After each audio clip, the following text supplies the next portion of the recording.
આજ રોજ ભાદરોડની અંદર જસુભાઈની વાડીએ આપણે આવ્યા છીએ. આજે તમને નજરે દેખાય શેણાનો પાક છે. નમસ્કાર જસુભાઈ. તમારું આખું નામ આપો જસુભાઈ. જસુભાઈ બુપાભાઈ કલસરિયા, ગામ, તાલુકો, મહુવા, જિલ્લો ભાવનગર. આ નજરે દેખાય શેનો પાક છે? સૈણાનો. શેણાનો પાક છે. બરોબર છે. ભાઈ છે એ કોણ છે? અમારા ભાગીદાર છે. બસ આપણે એમને જ પૂછ્યું, ભાગીદારને જ તે. નમસ્કાર ભાગીદારભાઈ. તમારું આખું નામ? મારું નામ પરસોત્તમભાઈ રણછોડભાઈ. પરસોત્તમભાઈ, આજે શેણાનો પાક છે.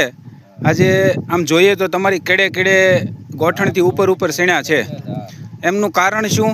કારણ આ કિસાન મિત્ર સાંટ્યા પછી પહેલાં એક વખત પાયું, એ કે 400 કરો, અને એક વખત માથે સાંટ્યું, એ પછીનો આ ફાલ એવો થઈ ગયો છે. હા જુઓ મિત્રો, તમે ફાલ જુઓ, શેણાની સાઈઝ જુઓ, કેડે કેડે. કેમ લાગ્યું તમને આનું રિઝલ્ટ? અમને આનું રિઝલ્ટ બહુ મસ્ત લાગ્યું. હા આ સટાય એમ બરોબર છે. તો ખેડૂતને ફાયદો થાય. બરોબર છે. સંજયભાઈ કપામાં વાપર્યું. સંજયભાઈ પણ કપામાં વાપર્યું, એમને કપાની. નમૂનો લઈ જતા સંજયભાઈ. હા મારે રિઝલ્ટ સારું આવ્યું છે. હા, બરોબર છે. બીજા ખેડૂતને તમે શું સલાહ આપો કે આ વસ્તુ સટાય કે ન સટાય? ખેડૂતને સલાહ દે કે આ કાચ સટાય, બીજું એક સટાય જ નહીં. બરોબર છે. અને નોર્મલી કિંમત ખાલી માત્ર 400 રૂપિયા. 400 રૂપિયામાં. બરોબર ને? ખૂબ ખૂબ આભાર તમારો.